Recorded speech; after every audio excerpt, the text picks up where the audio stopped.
Jean-Michel Blanquer, bonjour. Bonjour Jean-Jacques Bourdin.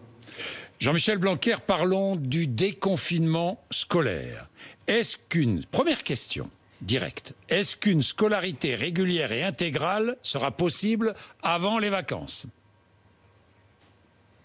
Ce sera forcément des solutions mixtes pour tous les élèves, puisque un élève peut se trouver dans 4 situations alternatives.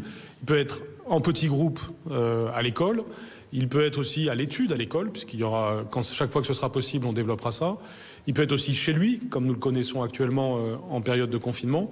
Et puis il pourra être aussi parfois dans des activités périscolaires, quand on aura pu avec une commune développer ça, avec des activités physiques en particulier, des activités d'éducation à la santé aussi, en plus de ce qui se passe à l'école. Donc il y a 4 possibilités. Dans une semaine, un enfant peut se trouver dans les 4 situations. Puis vous aurez des enfants qui resteront à la maison, et par exemple certains collégiens, ça va être le cas, qui continueront l'enseignement à distance pratiquement à 100%. Donc on va avoir tous les cas de figure, mais notre but c'est de personnaliser la situation pour chaque élève, c'est-à-dire qu'avant le 11 mai, chaque famille a eu un dialogue avec l'éducation nationale pour savoir ce qui va se passer pour son enfant et quelle est un peu la feuille de route pour mai et juin de chaque élève de France. Vous imaginez que je vais entrer dans le détail, j'ai plein de questions précises à vous poser. La première, des cours jusqu'au 4 juillet. Pas de changement de date des vacances. Non, nous ne changeons pas ça, ça reste un point de repère. Maintenant, on travaille aussi sur les vacances de juillet-août, notamment pour qu'il y ait des modules de soutien scolaire pour les élèves qui auraient accumulé des retards éventuellement. On travaille aussi sur des nouveaux concepts de colonies de vacances qui puissent être des vacances apprenantes, comme nous disons, donc qui permettent un peu de renforcer des élèves, mais on ne change pas la date des vacances d'été pour les élèves. Vacances apprenantes, ça veut dire que des enseignants, par exemple, pourraient participer à des colonies de vacances pour rattraper du retard pris à cause de l'épidémie ? Oui, c'est possible. Vous savez, il y a de belles traditions en la matière. Alors c'est bien sûr sur la base du volontariat, aussi bien pour les enfants que pour les professeurs. Mais on aura en effet des colonies de vacances qui renforceront parfois ce qui existe déjà, c'est-à-dire une dimension éducative de la colonie de vacances. Puis parfois, iront un peu plus loin pour qu'il y ait du soutien scolaire intégré. Vous aurez aussi des modules de soutien scolaire à la fin du mois d'août en particulier pour, là encore, donner des éléments de rattrapage à ceux qui auraient eu des retards à cause de ce qui se passe. Donc les vacances 2020 sont forcément un peu différentes, même très différentes de tout ce qu'on a connu dans le passé. Donc nous travaillons aussi à cette dimension. Il faut qu'il y ait une cohérence entre ce que nous vivons maintenant, la période de confinement, ensuite la deuxième période, c'est-à-dire la période de déconfinement, qui va être très inédite aussi et très mixte. Et puis ensuite, la troisième période, qui est celle des vacances, juillet-août, qui sont des vacances, mais pour lesquelles on doit essayer de faire en sorte que les enfants puissent avoir de l'épanouissement et que certains puissent avoir un peu de rattrapage dans ce cadre-là. Et puis aussi, nous réfléchissons déjà à la rentrée de septembre et à la façon de travailler dans une sorte de 4e temps qui commence en septembre 2020. Rentrée de septembre, date maintenue. Oui, nous ne changeons pas les dates, vous savez. Bien. Plus, dans une période où tout change, on peut maintenir certains points de repère, meilleur c'est. Bien. Est-ce que la réouverture progressive des écoles est décidée pour des raisons économiques? Jean-Michel Blanquer, la question revient sans cesse. Oui, non, pas en premier lieu. Bien sûr que les raisons économiques sont présentes aussi et il n'y a rien d'indigne à cela. Et il faut chercher à ce que la société française reprenne vie et ça passe évidemment par la vie économique. Donc c'est pas un sujet indigne. Mais notre première préoccupation, elle est sociale. C'est de faire en sorte qu'il n'y ait pas d'élèves qui décrochent. Or, c'est malheureusement quelque chose qui existe en période de confinement. On considère aujourd'hui qu'on est en moyenne à 4%, mais dans certains territoires ou dans certains domaines, ce chiffre est plus élevé. 4%, c'est une moyenne. Alors, la France a fait mieux que la plupart des pays en la matière. Nous avons moins de décrocheurs que nos pays voisins. Mais 4%, c'est quand même 500 000 enfants ou adolescents. Et donc, nous devons évidemment empêcher cela pour des raisons profondément sociales. Vous savez, il n'y a pas que le Covid-19 qui tue, il y a aussi d'autres problèmes. C'est par exemple le problème de certaines violences intrafamiliales, c'est le problème justement du décrochage scolaire qui est vecteur de chômage, peut-être de délinquance dans le futur. Et donc toutes ces choses-là, nous devons évidemment les prendre très au sérieux. C'est ce qui est à la base de notre motivation. Et puis je pense à tous les élèves de France qui ont besoin de ce lien avec l'école Et donc, c'est pas un petit sujet que d'éviter que les enfants soient sans école physiquement pendant 6 mois. C'est quand même quelque chose qu'on doit éviter. Jean-Michel Blanquer, nous allons entrer dans le détail. Je vais commencer avec les maternelles. Réouverture progressive le 11 mai sur tout le territoire, vert, rouge. Oui, pour l'ensemble de l'école primaire, c'est réouverture progressive. Et ça inclut donc l'école maternelle comme l'école élémentaire. Dans chaque école, cette ouverture progressive se passera d'une manière appropriée. Donc nous laissons beaucoup de souplesse dans la façon de faire. Mais c'est forcément des classes qui alternent. Autrement dit, c'est pas dans la grande majorité des cas, c'est pas à plein temps que l'enfant ira à l'école, mais ça pourrait être pour une demi-semaine ou pour une semaine sur 2. Ça va se régler école par école. Par exemple, si vous prenez certaines écoles rurales, elles ont déjà des classes de moins de 15 élèves, et donc elles pourront faire une scolarité assez proche de ce qui se passe. Avec parfois des classes de différents niveaux. Parfois, mais pas forcément. Je connais des écoles rurales qui sont à 14 élèves multiniveaux.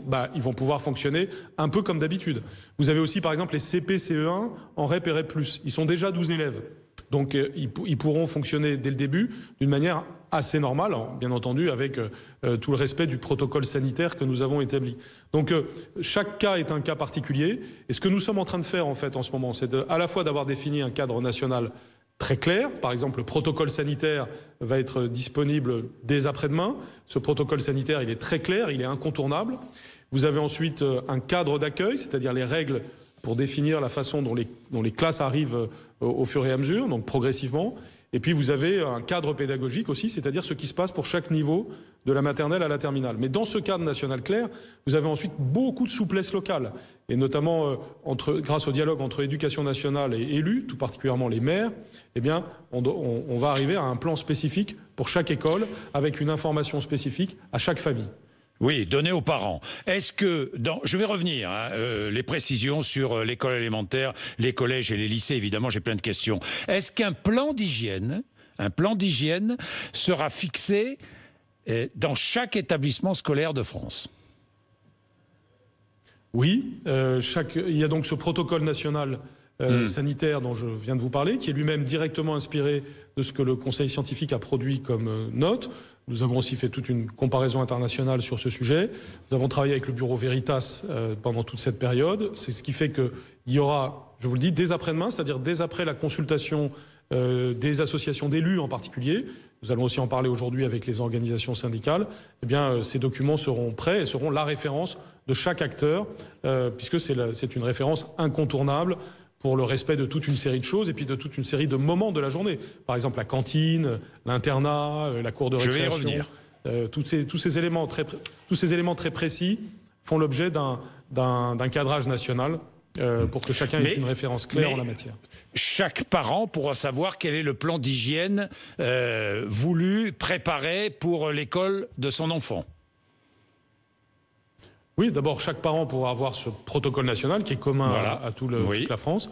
Et ensuite, pourra voir comment l'école s'est adaptée localement à cela. Mais si vous voulez, il y a des sujets de grande souplesse et puis il y a des sujets, au contraire, qui sont de respect strict de la norme nationale. Et dans le domaine sanitaire, c'est plutôt cette deuxième catégorie. École élémentaire, primaire, réouverture progressive le 11 mai, là encore sur tout le territoire. CP, CM2 d'abord, et les autres classes. Alors, quand CP, CM2, c'est indicatif. C'était les niveaux que j'avais indiqués pour commencer, parce que c'est des niveaux un peu stratégiques. CP, parce que c'est l'entrée dans la lecture, l'écriture et le calcul, et c'est important d'avoir consolidé les choses en fin d'année scolaire. Et CM2, parce qu'on est avant la 6e et qu'il faut que les enfants aient un certain nombre de consolidations, là aussi, avant de passer au collège. Mais c'est indicatif. Encore une fois, il y a beaucoup de souplesse locale, et donc les directeurs d'école, avec l'aide de leurs inspecteurs et avec leurs équipes de professeurs, vont déterminer, en lien avec le maire, comment se succèdent les éléments. Mais la situation va être différente d'un endroit à l'autre, parce que la densité n'est pas la même, parce que une classe de CE1 pourra rentrer le 11 mai. Alors, Le 11 mai, c'est la pré-rentrée. De toute façon, vous aurez c'est les professeurs qui le rentrent 12, le 11 mai. Le 12. Les premiers élèves rentreront à partir du lendemain. Et là, vous aurez, par exemple, ça arrivera qu'il y ait des CE1 qui rentrent le 12 mai, oui. Et là, les parents auront été prévenus plusieurs jours avant, évidemment. Je vous parle du dialogue avec les familles. L'exemple que je donnais tout à l'heure l'illustre. Pratiquement tous les CP et CE1 de réseau d'éducation prioritaire pourront rentrer parmi les premiers, puisqu'ils sont déjà dans des classes à 12 et qu'on aura pu faire les aménagements nécessaires en amont de la rentrée. Bien, les collèges. Nous voulons personnaliser le parcours de chaque élève. Le mot-clé, c'est personnalisation. Et cette personnalisation fait que chaque situation locale est spécifique. C'est normal qu'il en soit ainsi, parce que c'est ce qui permet d'être le plus pragmatique possible. Et pour que ce soit bon pour les familles, eh bien, nous voulons qu'il y ait ce dialogue avant la rentrée pour que chaque famille soit au courant. Donc c'est normal que chacun ressente aujourd'hui que tout n'est pas encore précis pour lui-même, mais c'est comme chacun le voit, je crois, nous avançons par étapes successives. La prochaine étape, ce sera d'informer chaque famille de ce qui lui arrive. Bien, les collèges, réouverture le 18 mai dans les départements où la circulation du virus est très faible, 6e, 5e. Seulement dans les départements verts, le 18 mai pour les collèges, les classes de 6e, 5e. Oui, c'est ça, tout à fait. On considère que nous devons piloter les choses en fonction aussi des diagnostics sanitaires qui sont faits territoire par territoire. Et donc, nous le faisons d'abord dans les territoires verts. Mais si la situation évolue positivement dans un territoire, on pourra ouvrir ensuite les collèges ultérieurement dans les territoires rouges. 4e et 3e, comme pour le lycée, les classes de 4e et 3e. Exactement. C'est-à-dire que d'ici à la fin mai, on va pouvoir observer la situation qui se passe sur un territoire donné. Et on aura aussi parfois des évaluations à une échelle plus petite. Et c'est ce qui permettra de décider l'ouverture ou pas. Mais dans l'intervalle, il se sera passé des choses, bien sûr. C'est-à-dire que dans l'intervalle, les élèves auront continué à avoir l'enseignement à distance et on aura même renforcé notre méthodologie pour mieux les suivre. Bien, Jean-Michel Blanquer, les lycées, décision de réouverture prévue fin mai. Donc pas de lycée avant le 4 juin. On est bien d'accord? C'est ce que j'ai compris. Oui, bien sûr, mais là aussi avec un travail, et on verra à ce moment-là, encore une fois ça dépend de l'évolution de la pandémie, puisqu'on constate que la contagiosité, plus on est âgé, plus la contagiosité apparemment est forte. Donc on regarde, on évalue la situation, et puis par ailleurs les lycéens, on peut plus les suivre à distance. On a un sujet spécifique avec le lycée professionnel, parce qu'on souhaite vraiment un retour physique, notamment pour les ateliers industriels, dès que ce sera possible. Mais en attendant, ce qui est important pour nous, c'est de n'avoir perdu personne. C'est pourquoi, même à distance, nous essayons de rester en contact avec les familles et d'avoir un programme de travail pour chaque élève. Même chose pour les élèves de BTS et classes préparatoires? Oui, donc les élèves de BTS et de classe préparatoire, c'est des bac plus 1 et bac plus 2 à l'intérieur des lycées. Donc ils sont dépendants de ce qui se passe physiquement avec l'ouverture ou pas des lycées. Donc ils restent dans un système d'enseignement à distance au moins jusqu'à début juin. Nous n'ouvrirons probablement pas la deuxième année de classe prépa de toutes les façons. Mais pour les 2 années de BTS et la première année de classe prépa, le sujet reste ouvert jusqu'à début juin. Alors, bac et brevet, contrôle continu, est-ce que l'oral de français en fin de première est maintenu, l'épreuve est maintenue? À ce stade, oui, puisque nous considérons que ça reste possible, que dans la dernière semaine de juin, les conditions sanitaires permettent de le faire passer. Vous savez, on peut tout à fait, en faisant passer un oral, respecter les gestes barrières et toutes les recommandations qui sont faites. Et si nous avons maintenu l'oral jusqu'à présent, c'est pour différentes raisons. La première, c'est qu'il n'y a pas de note de contrôle continu en oral de français dans la classe de première. Donc on n'a pas de référence directe pour le contrôle continu. Et puis ensuite, on veut avoir un point de repère pour les élèves. On veut qu'ils s'entraînent actuellement à travailler sur ces textes. On va d'ailleurs développer des ressources pédagogiques. On a déjà commencé à le faire d'ailleurs pour que les élèves, avec leur professeur de français à distance, puissent se préparer à cet oral. Mais on pense que c'est bon pour eux de se préparer à cet oral. Ensuite, si en juin, nous jugions que les conditions sanitaires ne le permettent pas, alors on transformerait ça en contrôle continu en utilisant la note de français d'écrit. Mais il est préférable, quand on le peut, de maintenir un examen terminal. C'est ce que certains pays d'ailleurs font. Bien, Jean-Michel Blanquer, un plan d'hygiène, je le disais, dans chaque établissement, que les parents pourront consulter, les locaux seront nettoyés, désinfectés. Qui devra porter un masque? Les collégiens et tous les personnels des établissements scolaires, quel que soit l'établissement? Oui, c'est ça. Tous les personnels doivent porter un masque et s'en voient fournir un. Donc ça, nous sommes déjà organisés pour que ce soit le cas. Et s'agissant des élèves, ce que disait le conseil scientifique, et là aussi on le voit dans d'autres pays, c'est que quand les enfants sont petits, ça peut être contre-productif de les obliger à porter un masque. Néanmoins, il y aura des masques à disposition au cas où ce serait nécessaire. Par exemple, si on voit des symptômes chez un enfant, il faut évidemment tout de suite prendre un certain nombre de mesures, dont le fait de mettre un masque. Mais sinon, c'est les collégiens à qui sera aussi fourni un masque, s'ils ne sont pas venus avec de la part de leur famille, de façon à ce qu'à l'âge du collège, tout le monde ait un masque. Les élèves et les enseignants à risque? Alors, dès lors qu'on est à risque, on reste chez soi. Je l'ai dit très clairement depuis le début, que l'on soit élève ou qu'on soit professeur. Donc, si vous voulez, on doit être dans un système de bienveillance complète. Là, le but n'est pas tellement d'être dans le juridique, mais d'être plutôt dans le bon sens, dans le pragmatisme. Donc, mais avec évidemment des éléments concrets, c'est-à-dire un professeur qui est vulnérable, qui a une vulnérabilité qui correspond, vis-à-vis du Covid, et bien entendu reste chez lui. Même si on a une personne vulnérable chez soi, c'est-à-dire si on est un professeur et qu'on a un parent, par exemple, diabétique, il faut rester chez soi. Et à ce moment-là, c'est du travail à distance, c'est-à-dire de l'enseignement à distance qui est fait par ces professeurs-là. Donc soit un professeur est présent physiquement et il s'occupe des petits groupes qui sont là, soit il est resté chez lui, et dans ces cas-là, il fait l'enseignement à distance. Et c'est symétrique chez les élèves. Soit un élève a été envoyé par sa famille, soit cet élève, par exemple pour des problèmes de santé, n'a pas été envoyé par sa famille. Il est donc dans le travail à distance, réalisé avec les professeurs qui sont dans le travail à distance. Alors, enseignement à distance qui restera gratuit. Les internats vont-ils rouvrir? Les internats doivent se conformer au protocole sanitaire que j'indiquais. Donc, il y a un chapitre sur les internats qui relève là aussi des règles auxquelles on est maintenant habitué, notamment de distanciation physique, ce qui suppose qu'il ne peut pas y avoir trop de lits, par exemple, dans une même chambre. Donc certains internats ne pourront pas ouvrir parce qu'ils ne seront pas en situation de pouvoir répondre à ces règles. D'autres pourront, d'autres seront aménagés. On aura tous les cas de figure, mais le principe, c'est de respecter le protocole sanitaire. Alors, vous savez, les internats, c'est comme la cantine, c'est un sujet social profondément. C'est pourquoi on cherche quand même, c'est une responsabilité des collectivités locales, mais en dialogue avec nous, et c'est avec elles que ces décisions, qu'elles prennent ces décisions, mais on a maintenant les points de repère qui sont là pour éclairer la décision. Est-ce que les enfants devront apporter leur repas à l'école? C'est ce que recommande le conseil scientifique, Jean-Michel Blanquer. Alors, c'est une possibilité qui est ouverte. On va avoir là aussi tous les cas de figure. La question de l'alimentation, c'est-à-dire la question du déjeuner, elle est fondamentale parce qu'il y a une des raisons pour lesquelles c'est important de réouvrir les écoles, c'est que pour certains élèves, la cantine, c'est fondamental dans leur vie alimentaire. Et donc, le conseil scientifique a recommandé plutôt que les repas aient lieu dans la classe. Alors, dans d'autres endroits, la cantine peut tout à fait respecter les règles sanitaires, notamment si on organise les flux pour que ce soit des petits groupes qui aillent à la cantine. Donc c'est forcément des horaires différents de ce qu'on connaît habituellement. Je sais que certaines communes m'ont dit qu'elles étaient tout à fait capables d'organiser la cantine de cette façon-là. D'autres organiseront plutôt le fait de déjeuner dans la classe. Parfois, on demandera aux élèves de venir avec leur propre boîte pour déjeuner, comme ça se passe dans certains pays. Et là, ce sera commune par commune, et ensuite école par école, que cela se décidera. Mais c'est important qu'un enfant puisse venir une journée entière.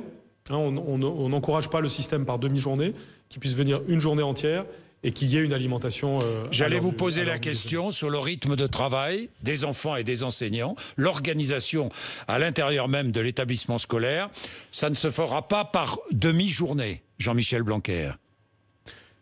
Non, nous laissons beaucoup de souplesse sur ce sujet-là. Nous laissons beaucoup de souplesse au terrain. C'est vraiment depuis le terrain que les choses se déterminent. C'est pas moi depuis mon bureau de ministre qui vais décider des emplois du temps. Vous voyez, de la manière. Par contre, il y a des choses qui sont recommandées et d'autres pas. Ce qui n'est pas recommandé, comme vous venez de le dire, c'est l'organisation par demi-journée qui pose beaucoup de problèmes ensuite, par exemple de transport. Mais en revanche, les deux choses qu'on peut recommander, c'est l'organisation par soit d'un jour sur deux, soit par demi-semaine, soit même d'une semaine sur deux. Et là, c'est ce qui va se décider localement, sachant que ce que vous aurez très souvent, c'est une entrée par niveau, par exemple les CP, les CM2 en première semaine, ensuite d'autres niveaux qui viennent la semaine suivante, et puis vous aurez sans doute aussi parfois des groupes multiniveaux pour tenir compte de l'accueil prioritaire de certains élèves. Je pense aux élèves handicapés, s'ils ne sont pas concernés par le niveau qui est rentré. Je pense à des élèves qui ont des difficultés scolaires spécifiques pour lesquels on veut tout particulièrement qu'ils rentrent prioritairement.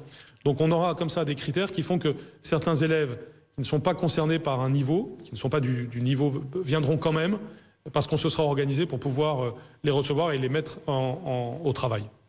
Est-ce qu'il y aura des aides? Ce sera l'une de mes dernières questions, parce que c'est une question qui revient très souvent sur RMC. Des aides pour les parents qui doivent reprendre le travail et qui refusent de remettre leurs enfants à l'école. Des aides de garde d'enfants, par exemple. De mettre votre enfant à l'école. Nous travaillons avec le ministère des Affaires sociales et les caisses d'allocation familiale pour des dispositifs de ce type. Mais maintenant, dans le cas où vous avez une école ouverte et ou un accueil organisé avec la mairie pour l'enfant, je pense que dans ces cas-là, cette aide ne marchera pas. Mais, par contre, il peut y avoir des cas où on devra débloquer des aides spécifiques. Ça fait partie des sujets qui sont travaillés. Bien, merci Jean-Michel Blanquer. Merci d'avoir été avec nous ce matin sur RMC BFM TV. Merci. Il est 8h54.